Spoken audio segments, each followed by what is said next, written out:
Hello दोस्तों, आपका स्वागत है आपके अपने YouTube channel power of maths academy. दोस्तों, जैसा कि आप सभी को पता है कि हम लोग सीटेट की कंप्लीट मैथ्स का रिवीजन स्टार्ट कर चुके हैं, जिसमें हमने क्लास नंबर 1 को बहुत ही अच्छी तरीके से पढ़ा था। दोस्तों, आज हम बात करेंगे क्लास 2 की और देखेंगे कि आज की क्लास में हम लोग क्या क्या सीखने वाले हैं। और एक चीज हमेशा ध्यान रखना, अगर आपके लिए कुछ नया होना तो उसे आप बहुत ही सावधानी पूर्वक सीखना, क्योंकि रिवीजन क्लास है। हम लोग सिर्फ पॉइंट टू पॉइंट बात करेंगे और आपको बहुत ही अच्छी तरीके से समझाएंगे। तो दोस्तों, बिना किसी देरी के स्टार्ट करते हैं और देखेंगे कि आज हम लोग क्या क्या सीखने वाले हैं। तो दोस्तों, पहली हेडिंग हमने डाली है असेंडिंग एंड डिसेंडिंग ऑर्डर, यानी कि अगर हम हिंदी में बात करें तो असेंडिंग को हम बोलते हैं आरोही, असेंडिंग को बोलते हैं आरोही और डिसेंडिंग को बोलते हैं हम अवरोही।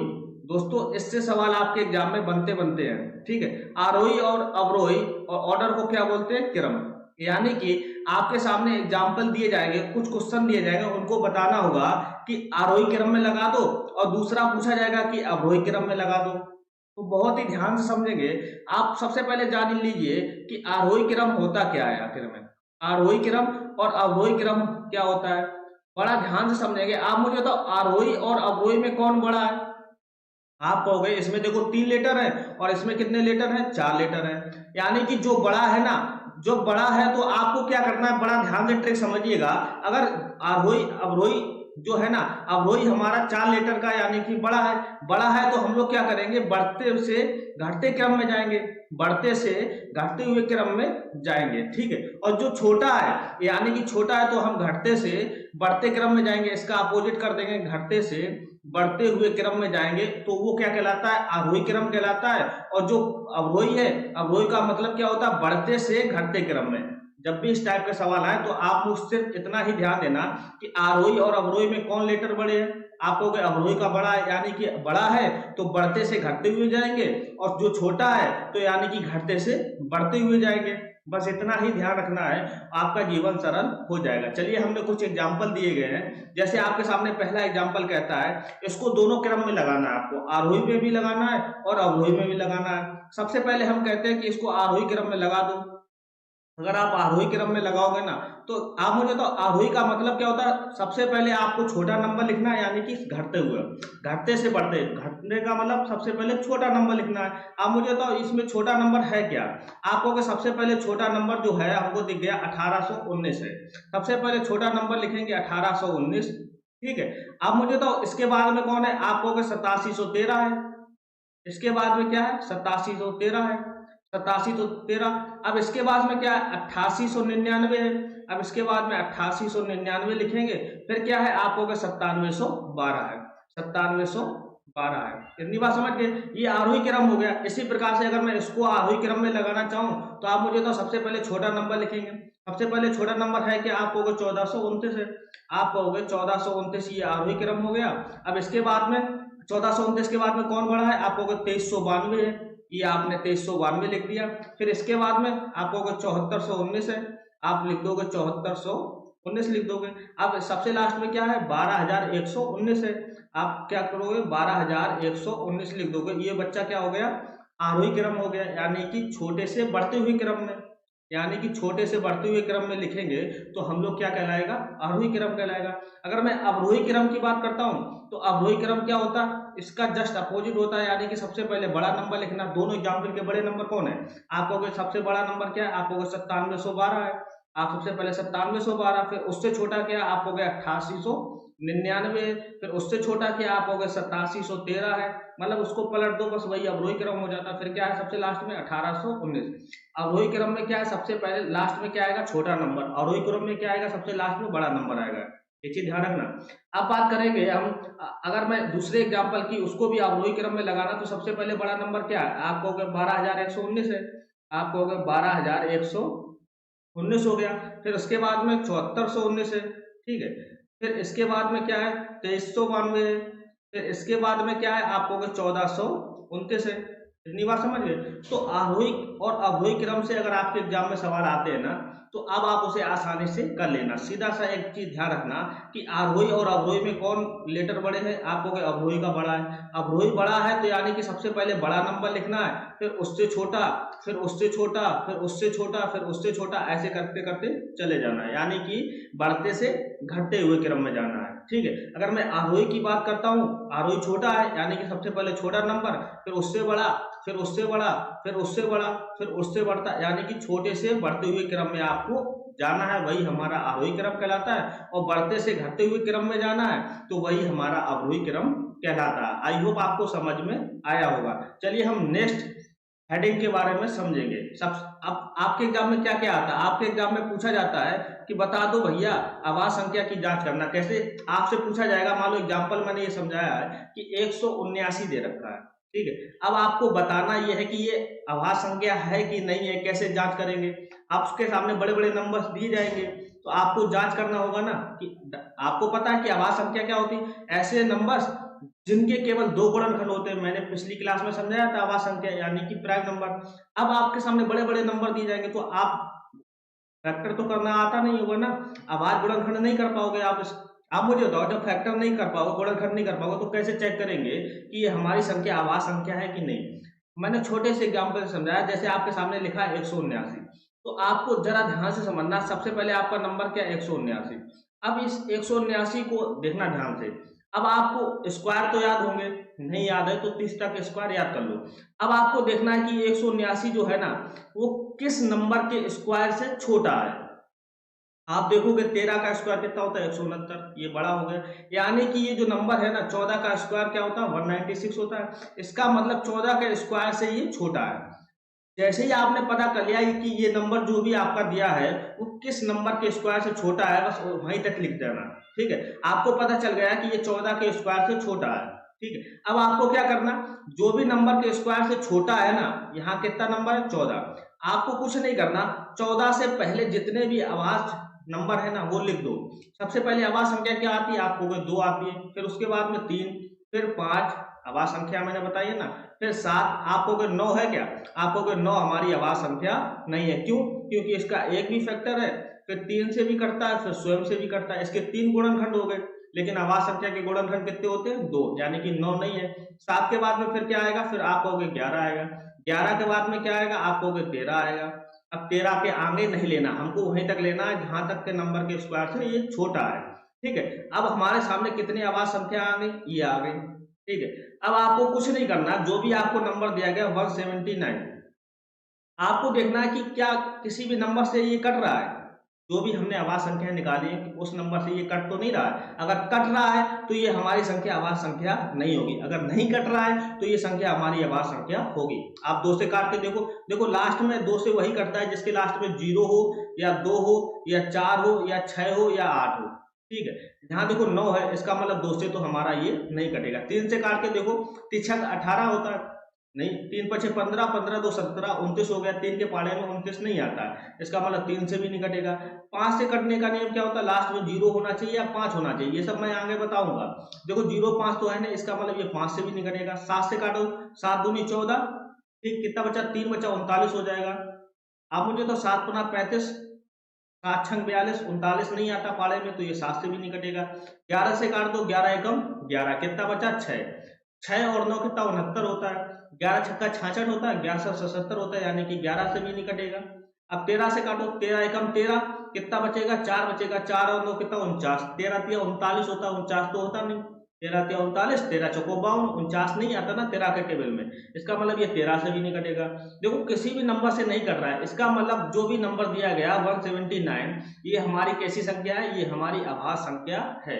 इस टाइप के सवाल आपके एग्जाम में आते हैं। आपको कुछ नहीं करना, सीधा सा ध्यान रखना, जो भी नंबर आपको दिया गया है तो आपको इस नंबर से ऐसे नंबर का स्क्वायर खोजना है जो छोटा हो।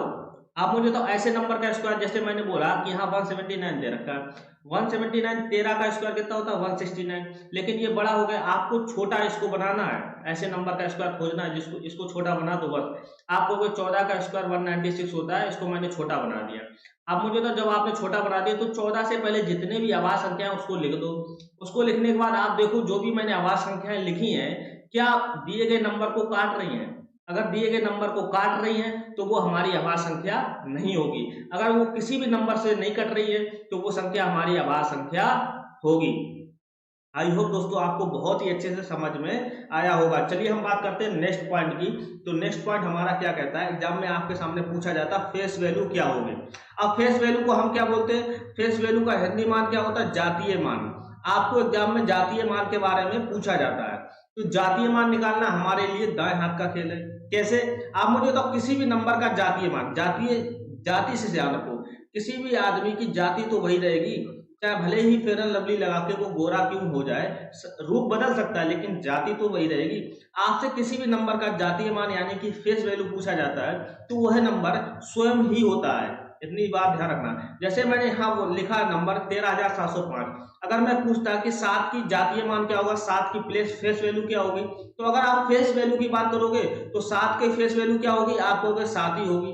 मतलब कि वह नंबर स्वयं का जिम्मेदार होगा क्योंकि जाति उसकी कभी भी नहीं बदलती है। जैसे मैंने बोला 0 की जातीय वैल्यू क्या होगी, आप कहोगे 0 होगी। ऐसे मैं कहता हूँ 5 की फेस वैल्यू क्या होगी, आप कहोगे 5 होगी। ऐसे मैं बोलता हूँ 3 की जातीय मान क्या होगा, आप कहोगे 3 होगा। ऐसे मैं कहता हूँ 1 की फेस वैल्यू क्या होगी, आप कहोगे 1 ही होगी। इतनी बात समझ गए। चलिए हम नेक्स्ट पॉइंट के बारे में बात करते हैं, प्लेस वैल्यू के बारे में। अगर मैं बच्चा आपसे पूछा जाए प्लेस वैल्यू का हिंदी मान क्या होता है, आप कहोगे स्थानीय मान बोलते हैं इसे। प्लेस वैल्यू को हम क्या बोलते हैं, स्थानीय मान। इतनी बात समझ गए। अब स्थानीय मान निकालना बहुत ही आसान है। कैसे, आपको कुछ भी ध्यान नहीं रखना है, आपको जिस भी नंबर का स्थानीय मान बोला जाए ना, जैसे मैंने आपसे पूछ लिया बच्चा बता दो कि 3 का स्थानीय मान क्या होगा दिए गए नंबर में, जैसे यहाँ एग्जांपल दे रखा है, आपसे पूछ रहा 3 का स्थानीय मान, तो आपको करना क्या, जिसका भी पूछा जाए उसके सामने बस वही नंबर लिखना है। यहाँ 3 का पूछा गया 3 लिख देना। अब अपने राइट हैंड साइड में देखना कि कितने डिजिट है, आपको 1 2 3 यानी कि 3 जीरो लगा दो, बस यही हमारा स्थानीय मान हो गया 3 का। अगर आपसे पूछा जाए मान लो 7 का स्थानीय मान, तो 7 के सामने 7 लिखना और देखना कितने जीरो है, आपको अगर 2 जीरो है तो ये हमारे हो गए 7 का स्थानीय मान। अगर आपसे पूछा जाए बच्चा 5 का स्थानीय मान, तो 5 के सामने 5 लिखना और राइट हैंड साइड में कुछ नहीं है तो 5 का स्थानीय मान क्या हो जाएगा, 5 ही हो जाएगा। अब आपके सामने एग्जाम में सवाल कैसे बनते हैं, आपके एग्जाम में सवाल बनते हैं फेस वैल्यू और प्लेस वैल्यू का योग बता दीजिए। ठीक है, आपसे पूछा जाता place value minus face value का अंतर बता दीजिए। आपसे पूछा जाता place value into face value का गुणांक बता दीजिए। ठीक है, कुछ भी प्रकार से सवाल आपके बन सकते हैं। जैसे मैं आपसे समझाता हूं, जैसे यहाँ देखो 7 दे रखा है, 7 का फेस वैल्यू यानी कि जातीय मान कितना होगा, 7 ही होगा। लेकिन प्लेस वैल्यू की बात करेंगे या स्थानीय मान की बात करेंगे तो 700 होगा। अब इन दोनों का योग पूछ सकता है, इन दोनों का अंतर पूछ सकता है, इन दोनों का गुणा पूछ सकता है, कुछ भी पूछ सकता है। या कहो आपसे पूछा जाता है प्लेस वैल्यू हाँ कर दीजिए फेस वैल्यू से, तो बताइए कितना आंसर आएगा, तो सब निकाल सकते हो। देखो अगर योग पूछा जाए 700 प्लस 7 करोगे कितना आएगा, आप कहोगे 707 आएगा, 707 आएगा। ठीक है, 707 आएगा face value plus place value का योग। अगर आपसे अंतर पूछा जाए तो अंतर 700 में जब 7 घटाओगे कितना आएगा, आप कहोगे 693 आएगा। अगर आपसे गुणा पूछा जाए तो 7 7 4900 आएगा। ठीक है, अगर आपसे पूछा जाए जो प्लेस वैल्यू में अगर आप भाग करोगे फेस वैल्यू कितना आएगा, आपको प्लेस वैल्यू कितनी है 700 है और फेस वैल्यू कितनी है 7, अगर आप भाग करोगे कितना आएगा, आप कहोगे 100 आएगा। यही हमारा आंसर आ जाएगा। यानी कि मतलब कुछ भी आपसे पूछा जाए उसे अब आप आसानी से निकाल सकते हो। इतनी बात समझ गए। अब हम नेक्स्ट पॉइंट के बारे में बात करेंगे। नेक्स्ट पॉइंट हमारा एग्जाम में आजकल ये फेमस सवाल है बनता है कि डेसिमल से प्लेस वैल्यू बता दीजिए। आपको एक नंबर दे दिया जाएगा 352, इसको पढ़ते कैसे ध्यान से समझो, जहां भी दशमलव लगा है उसको उससे पहले सब लोग पूरा पढ़ लो 352 दशमलव। अब इसको सिंगल डिजिट में पढ़ेंगे 352.971 ऐसे पढ़ा जाता है दशमलव वाली वैल्यू को। इतनी बात समझ गए। अब आपसे पूछा गया जाए डेसिमल प्लेस वैल्यू ऑफ कितनी 7 और 1 की बता दीजिए। अब मुझे तो हमेशा ध्यान रखना दशमलव के पहले की जो है ना वो आपने पढ़ लिया बहुत ही अच्छे से कि हम लोग प्लेस वैल्यू कैसे निकालते हैं, लेकिन दशमलव के बाद की प्लेस वैल्यू कैसे निकालेंगे बहुत ही ध्यान से। आपको कुछ नहीं करना, जरा ध्यान से समझिएगा। जैसे यहाँ 7 की पूछी गई तो 7 की पूछी गई तो आपको कुछ नहीं करना, 7 के सामने 7 लिखना और ध्यान से देखना दशमलव कहाँ लगा, दशमलव के सामने दशमलव लिख देना। अब दशमलव और 7 के बीच में कितने डिजिट है, कितने अंक है, आपको 1, तो वही 1 जीरो लगा देना, यही हमारी प्लेस वैल्यू हो जाएगी। इतनी बात समझ गए। ऐसे ही मैंने पूछा कि 1 की प्लेस वैल्यू क्या होगी, तो आप कहोगे 1 के सामने मैं 1 रखूंगा, इसको थोड़ा रफ कर देता हूँ, इसको समझ गए होगे। मैंने बोला दशमलव के सामने दशमलव लगाना और 1 के सामने 1 लगाना, बीच में कितने डिजिट है, आपको 2 डिजिट है ना, 2 अंक है तो इस 2 जीरो लगा दो, बस यही हमारी प्लेस वैल्यू हो जाएगी। अब जैसे यहाँ पर एग्जाम में लेकिन आंसर ऐसे थोड़ा ना आएगा, आपको कोई 0.001 आया, अब इसको सिंप्लीफाई करना है। सिंप्लीफाई करना तो आपको पता है दशमलव हटाओगे नीचे 1 आएगा। कितने डिजिट है आपको, 3 डिजिट है तो 3 जीरो लगा दो, यानी कि फाइनल आंसर कितना आ जाएगा, 1/1000वां भाग होगा। तो यही हमारी डेसिमल प्लेस वैल्यू हो जाएगी। इतनी बात समझ गए। अब आपसे कभी कभार ये भी पूछा जाता है, जैसे मैंने बोला कि 1 की प्लेस वैल्यू कितनी है, 0.001 है। इतनी बात समझ गए। अगर आपसे पूछा जाए कि यहाँ पर 1 की फेस वैल्यू कितनी होगी, मैंने बोला फेस वैल्यू तो वही रहती है स्वयं का नंबर, तो यहाँ 1 की फेस वैल्यू की बात करेंगे कितना आएगा, फेस वैल्यू जो 1 का होगा वो कितना होगा, 1 होगा। अब आपसे इसका योग भी पूछ सकता है, face value plus place value का। आप मुझे तो 1 प्लस 0.001 करोगे ना तो कितना आएगा, बहुत ही आसान है, 0.001 करना है बस। आप मुझे तो इसको जोड़ोगे कितना आएगा, आप 1.001 आएगा इसका योग, face value plus place value का योग। ठीक है, तो कुछ भी आपसे पूछा जाए एग्जाम में, अब आप उसे आसानी से कर लेना। आई होप आपको अच्छी तरीके से समझ में आया होगा। चलिए हम नेक्स्ट पॉइंट के बारे में बात करते हैं। नेक्स्ट पॉइंट क्या कहता है कि दिए गए अंकों में सबसे बड़ी व सबसे छोटी संख्या बनाना है। देखो कभी भी अगर आपको सबसे, जैसे आपके सामने ये नंबर दिए गए, एग्जाम्पल दिए गए, ठीक है, ये अंक दिए गए, इनमें आपको पूछा जाता है कि बता दो भैया सबसे बड़ी संख्या कैसे बनाओगे, सबसे छोटी संख्या कैसे बनाओगे। एक चीज ध्यान रखना, जब सबसे बड़ी संख्या आपको बनाना है ना तो बड़ा नंबर सबसे पहले पकड़ना है। जैसे यहाँ पर देखो बड़ा नंबर क्या है, आप कहोगे 9 है, 9 है, 9 के बाद में फिर उससे छोटा नंबर, उससे छोटा नंबर कितना, 7, 7 के बाद में 6, 6 के बाद में 4, 4 के बाद में 0, ये हमारा बड़ा नंबर बन गया। यानी कि बड़ी संख्या बनानी तो सबसे पहले बड़ा नंबर, और छोटी संख्या बनानी तो सबसे पहले छोटा नंबर। ठीक है, छोटा नंबर लोगे, लेकिन एक चीज ध्यान रखना, वो मैं क्या ध्यान रखूंगा वो चीज समझना। सबसे पहले देखो दूसरा एग्जांपल देखो, इसमें अगर आपको बड़ी संख्या बनानी तो सबसे पहले बड़ा नंबर कितना है, 9, ठीक है, फिर उससे छोटा 6, फिर कितना है 5, फिर कितना है 3, 3 फिर बाद में क्या है 0, ये सबसे बड़ी संख्या बन गई। अगर आपको सबसे छोटी संख्या बनानी है तो हमेशा ध्यान रखना छोटी संख्या में सबसे पहले छोटा नंबर, लेकिन छोटा नंबर कब, जब आपको 0 ना दिया जाए। अगर आपने 0 को सबसे पहले लिख दिया ना, सबसे पहले छोटा नंबर, फिर उससे बड़ा क्या है 4 है, फिर क्या है 6 है, 6 के बाद में 7, 7 के बाद में 9 है। ठीक है, आप मुझे तो है कितने अंक, आपको 5 अंक है, लेकिन संख्या कितने अंकों की बनी, आपको 4 ही अंकों की बनी, क्योंकि इस साइड में 0 लगने का कोई मतलब नहीं है, लेकिन एक्चुअली वो है कितने अंक, 4 ही अंक है ना, तो गड़बड़ हो जाएगा ना। तो एक चीज हमेशा ध्यान रखना, जब भी 0 अगर आपको अंक में दिया जाए ना तो 0 को छोड़ के उसके बाद में छोटी संख्या सबसे पहले लिखना। सबसे पहले छोटी संख्या कितनी, 4, अब आप इसमें 0 को इंक्लूड कर सकते हो, ये चीज बहुत ही इंपॉर्टेंट पॉइंट है। 4 0, फिर आप बढ़ते जाओ 6, फिर 7, फिर 9, ये सबसे छोटी संख्या बन गई 5 अंकों की। ठीक है, इसी प्रकार से मैंने इसको बनाना तो आपको 0 नहीं लेना, अगर 0 पहले ले लोगे ना तो वो संख्या कितने अंक की बन जाएगी, 4 अंक की बन जाएगी, क्योंकि 0 पहले लगने का कोई मतलब नहीं है। अगर बाद में लगता है तो बात बढ़िया बनती है, बाद में लगता है तो वो नंबर काउंट होता है, अगर पहले लगता है तो काउंट नहीं होता है। आपको बनाने जितने अंक दिए गए ना उतने अंक की तो बनानी है, आप अपने मन से कम थोड़ा ना कर सकते हो। इतनी बात समझ गए। आप मुझे तो यहाँ सबसे पहले छोटा नंबर क्या है, 0 के बाद में आपको 3 है, तो 3 को उठा लिया, फिर इसके बाद में आप 0 इंक्लूड कर सकते हो। इतनी बात समझ गए। अब 3 के बाद में क्या है, आपको 5 है, 5 के बाद में 6, 6 के बाद में 9, ये हमारी बन गई छोटी संख्या, ये हमारी बन गई छोटी संख्या, और ये हमारी क्या है, बड़ी संख्या है। आप इसको एक प्रकार से और समझ सकते हो, जब भी आपको बड़ी संख्या बनानी है तो आपको क्या करना है, हमने समझा कि अवरोही क्रम में लिखना है। अवरोही क्रम मतलब बढ़ते से घटते हुए क्रम में लिखना है। और अगर आपको छोटी संख्या बनाना है तो आरोही क्रम में लिखना है।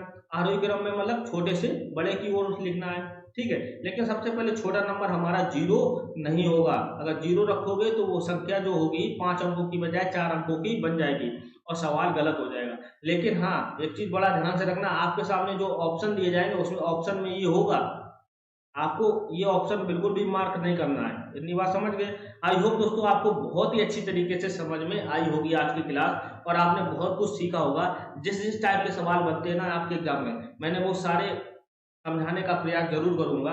आप सिर्फ बने रहिए रिवीजन क्लास में, और आपने देखा होगा कि आज जो मैंने समझाया ना उससे आपके एग्जाम में सवाल बनते ही बनते हैं। तो हम दोस्तों ऐसे ही एग्जाम ओरिएंटेड आपको समझाएंगे भी, और आपको बताएंगे कि किस टाइप से सवाल आपके एग्जाम में आते हैं। और हम लोग ढेर सारे रिवीजन भी करने वाले क्वेश्चन का, जिससे कि आपने जो भी सीखा है ना उसका आपको फायदा हो, और आप सवाल स्वयं भी लगाओ और मैं भी लगाऊंगा, देखेंगे कि कैसे कैसे सवाल की सटीक अप्रोच होती है। आई होप दोस्तों आपको क्लास 2 बहुत ही अच्छे से समझ में आई होगी। अगर दोस्तों ये सेशन पसंद आया हो तो प्लीज लाइक जरूर कर देना और चैनल पर नए हो तो प्लीज सब्सक्राइब जरूर कर देना। धन्यवाद।